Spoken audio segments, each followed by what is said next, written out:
واحد یعنی کہ سپر پاور بن کر آیا. تو اس سے پھر اس کو اتنی بد دماغی اس کے اندر آ گئی کہ اس نے ہر ایک فیلڈ میں مسلمانوں کے خلاف پروپیگنڈا اور مسلمانوں کے خلاف جو ریزورسز تیل گیس کے ذخائر جو تھے ان کو چھیننے کے لیے انہوں نے باقاعدہ حکمت عملی تیار کر لی. اور جنرل ویزلی کلارک جو امریکن آرمی کا جنرل تھا, اس کی آپ اگر رپورٹ سنیں اس کا انٹرویو, تو اس نے یہی کہا کہ جی میں جب وہاں تھا پینٹاگون میں تو مجھے کہا گیا کہ جی آئیں جناب یہ چٹ ہے, ان 5 ملکوں پر 7 ملکوں پر حملہ کرنا ہے, اور اس میں یہ عراق لیبیا افغانستان یہ سارے ممالک تھے. تو اب آپ اندازہ کر سکتے ہیں کہ یہ کس طرح پینٹاگون میں بیٹھ کر مسلمان ممالک پر یہ حملے ہوئے. اس میں ایک تو اسرائیل کا دفاع تھا, دوسرا جو ریزورسز تھے مسلمانوں کے تیل گیس اور پلیٹینیم اور جس طرح بھی یہ گولڈ ہے سلور ہے, ان پر 200 ٹن جو عراقی سونا تھا جو ان کے ذخائر میں پڑا تھا وہ کہاں گیا ہے؟ وہ امریکہ لے کے چلا گیا. کویت سے اور عراق سے تیل کہاں جا رہا ہے؟ وہ امریکہ اس پر اس کا کنٹرول ہے. سعودیہ عربیہ کے تیل پر بھی رامکو کمپنی کا کنٹرول ہے. جہاں تک انسانی حقوق کی بات ہے نا جی, اس پر آتا ہوں کہ انسانی حقوق میں امریکہ نے پچھلے 20-30 سال سے جو میسج دنیا کو دیا ہے کہ مائٹ از رائٹ, جس کی لاٹھی اس کی بھینس, یہ اس نے اب قانون دنیا میں متعارف کروایا, اور جھوٹ بول کر عراق لیبیا وغیرہ پر حملے کر کے دنیا کو یہ باور کروا دیا کہ جس کے پاس طاقت ہے بس وہی جیت سکتا ہے, باقی کوئی نہیں جیت سکتا. تو روس جو اب کر رہا ہے, روس ان کی جب کہیں بھی میٹنگ ہوتی ہے تو روس ان کو وہی یاد دلاتا ہے کہ بھائی کون سے انسانی حقوق کی بات کر رہے ہو, یہ میرا ملک تھا, یہ ہمارا حصہ تھا, ہم نے اپنا حصہ تھا واپس لے لیا ہے, کرائمیا کو ہم نے یہ واپس لے لیا ہے, دوسرے جو ہیں ہمارے ان کو بھی ہم واپس لے رہے ہیں, تم یہاں کیا کرنے آ رہے ہو ہمارے ہمسایوں میں. روس یہ کہتا ہے کہ جی یہ ایسے ہی ہے جیسے میرا ایک کسی کے ساتھ دشمنی ہو تو میرا دشمن جو ہے وہ میرے محلے میں آ کر میرے ہمسائے کے پاس اپنے اس کی بیٹھک میں رہنا شروع کر دے, تو میں ہمسائے سے کہوں گا کہ بھائی دیکھو میری اس سے دشمنی ہے, یہ مجھ پر حملہ کر سکتا ہے کسی وقت بھی, آپ اس کو اپنے بیٹھک میں مت ٹھہرائیں, اس کو کہیں کہ ذرا دور جا کے کہیں ٹھہرنا ہے تو وہ میرا ہمسایہ نہ مانے تو پھر میرا ہمسایہ بھی میرا دشمن ہو گیا گویا کہ. اب جب میں نے ہمسائے کو 2-4 دفعہ سمجھا دیا, وہ نہیں سمجھا, تو پھر میں نے کہا کہ اچھا تیار ہو جا, پھر میں نے اس پر پھر دباؤ ڈالا, اس کو مار کٹائی کی کوشش کی, تو جو بیٹھک میں مہمان بیٹھا تھا وہ بھاگ گیا. اب میری تو لڑائی شروع ہو گئی اپنے ہمسائے کے ساتھ. تو روس اور جو یوکرین ہے ان کا یہی معاملہ ہے, اور روس بالکل وہی الفاظ دہرائے جا رہے ہیں جو امریکہ برطانیہ یورپ والے یہ دہراتے تھے عراق لیبیا کے بارے میں کہ جی ہم یہاں ان کو آزادی دلوانے آئے ہیں. تو وہ بھی یہی کہتے ہیں کہ ہم آزادی دلوانے آئے ہیں, وہ بھی یہ کہتے ہیں کہ جی یہاں انسانی حقوق کی خلاف ورزی ہو رہی ہے تو ہم اس لیے ان کو جو ہے انسانی حقوق دلوانے آئے ہیں. تو وہ ہے نا جی ایک تقدیر کے قاضی کا یہ فتویٰ ہے ازل سے, ہے جرم ضعیفی کی سزا مرگ مفاجات. تو مسلمانوں کے ساتھ بھی یہی معاملہ انسانی حقوق کے حوالے سے ہوا ہے کہ انہوں نے جو حجت الوداع کا جو میسج تھا کہ گورے کو کالے پر کالے کو گورے پر کوئی سبقت نہیں ہے, عربی کو عجمی پر سبقت نہیں ہے, تو یہ جو میسج تھا یہ ہم دینا بھول گئے, اور جہاں کہیں دے بھی سکے وہ کسی نے ایکسیپٹ نہیں کیا. جنہوں نے ایکسیپٹ کر لیا الحمدللہ وہ اسلام کے دائرے میں داخل ہو گئے. اور ہمارے مسلمان جو سربراہان ہیں انہوں نے بھی حجت الوداع کا جو میسج تھا اس کو اپنے ملکوں کے اندر اس کو صحیح طریقے سے رائج نہیں کیا, جس کا نقصان اس قدر ہو گیا کہ عوام مخالف ہو گئے ان کے. اور ایران میں دیکھ لیں, شاہ ایران جو اس کی اپنی زمین تھی, اس کا اپنا ملک تھا, بادشاہت تھی, کیا ہوا؟ صدام حسین کے ساتھ کیا ہوا, لیبیا کے ساتھ کیا ہوا, افغانستان کے بادشاہ کے ساتھ کیا ہوا, ظاہر شاہ کے ساتھ. تو یہ بہت ساری چیزیں ہیں جی جو انسانی حقوق کے حوالے سے اسلام نے جو دیا. میں ایک اور بات بھی یہ خواتین کے حوالے سے پچھلے دنوں کر رہا تھا کہ ابھی مغرب میں تو یہاں برطانیہ میں 100 سال پہلے تک عورت کو ووٹ ڈالنے کا حق نہیں تھا, وراثت میں عورت کو حق نہیں تھا, جو اسلام نے 1400 سال پہلے دے دیا. 1400 سال پہلے اسلام نے عورت کو وراثت میں حق دیا. تو یہ دراصل بات یہی ہے جی کہ جب یہ دنیاوی لحاظ سے طاقتور ہے نا جی, تو پھر مسلمانوں کے اندر پپٹس یہ انسٹال کرتے ہیں. یہ میں نے اپنی بک میں سارا لکھا ہوا ہے، یہی جو قیام امن اور اقوام عالم والی بک ہے، کہ کس طرح یہ مغرب نے دنیا کی تباہی مچائی، ورلڈ وار سے پہلے بھی اور ورلڈ وار کے اندر بھی، اور اب جو معاشی طور پر تباہی کر رہے ہیں دنیا کی. اب جو رشیا کر رہا ہے، رشیا بالکل وہی کر رہا ہے جو امریکہ اور یورپ نے عراق لیبیا میں کیا ہے یا دوسرے ممالک میں کیا ہے. اور وہ ان کو یہی کہتا ہے کہ تم کون ہوتے مجھے درس دینے والے انسانی حقوق کا. جی طاہر صاحب، مجھے بھی یہ جان کر حیرت ہوئی کہ 17ویں صدی سے پہلے تک اہل مغرب جو تھے وہ حقوق انسانی کا کوئی تصور ہی ان میں موجود نہیں تھا، یعنی 17ویں صدی تک. اور اس کے بعد جو کچھ فلسفی تھے اور کچھ قانونی افکار رکھنے والے لوگ تھے، انہوں نے یہ تصور پیش کیا.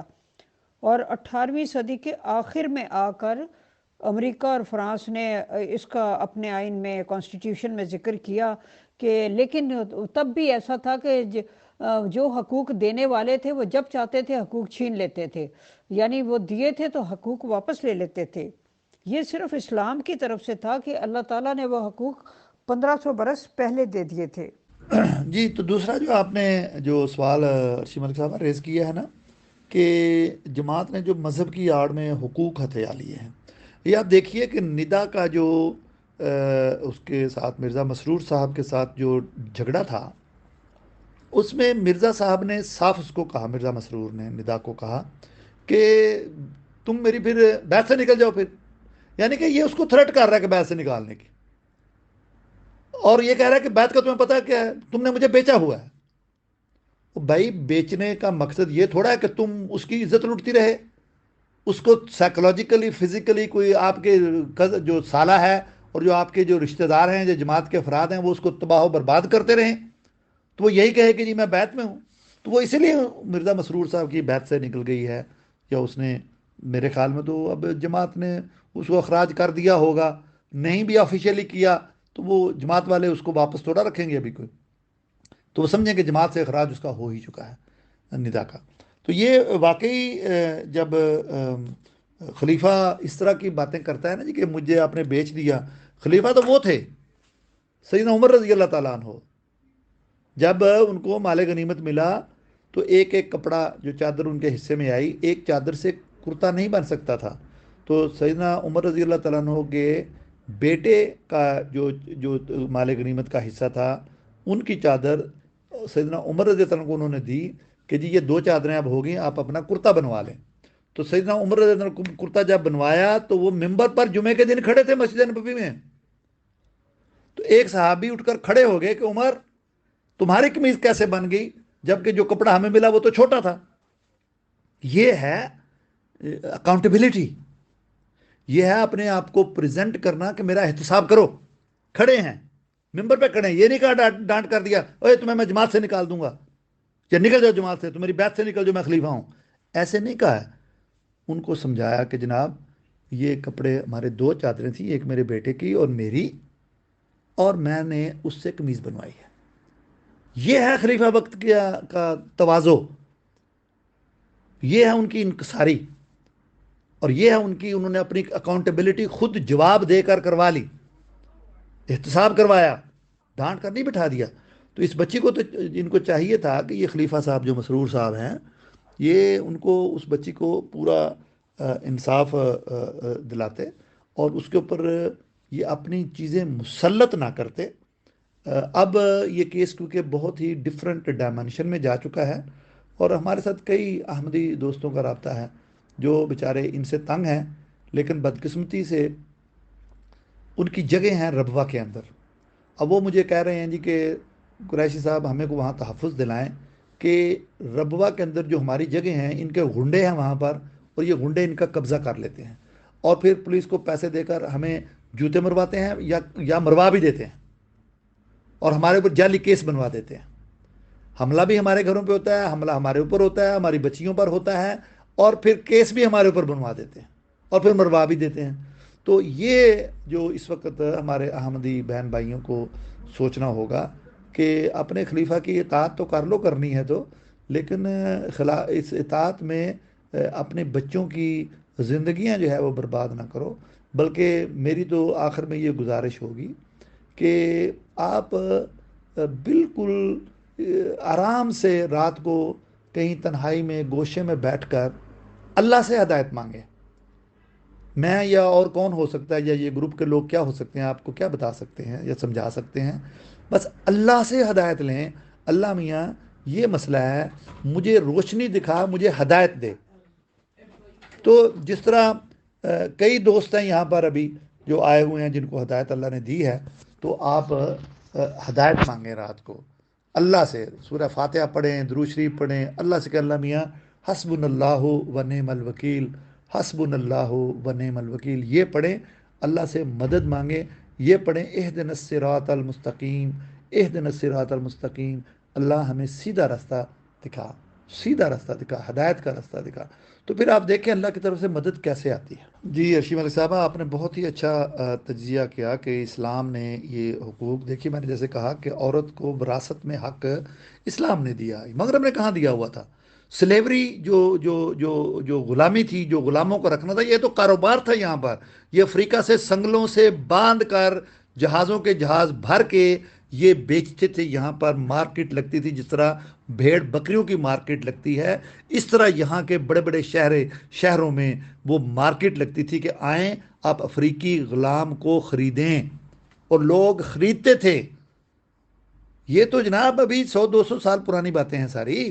اسلام نے تو جو غلامی ہے یا سلیوری ہے اس کو ابالش کر دیا، ختم کر دیا جب اسلام آیا. تو یہ تو ایک بہرحال ایک بڑی ایک علیحدہ پھر ایک بحث ہے انسانی حقوق کے حوالے سے. جی یہاں تو باتیں ہوتی ہیں، ڈلیوری کی بات نہیں ہے.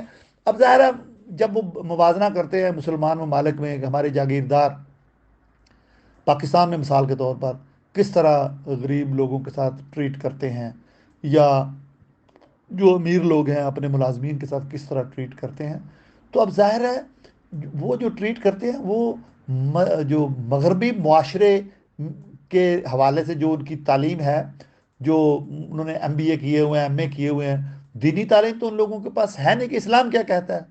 اگر اسلام کی تعلیم کو ہم سمجھ کر، مثلا میرے ملازمین ہیں، میرا ڈرائیور وہاں پاکستان میں بھی ساتھ ہو تو میں کہتا ہوں آؤ بھائی بیٹھو کھانا کھاؤ. یہاں کی بات نہیں کر رہا ہوں، میں پاکستان میں بھی ایسے ہی کرتا ہوں. وہاں میرا سٹاف ہے، وہاں پر جا رہا ہے، میں تو مطلب وہاں 2 3 مہینے کے بعد جاتا ہوں.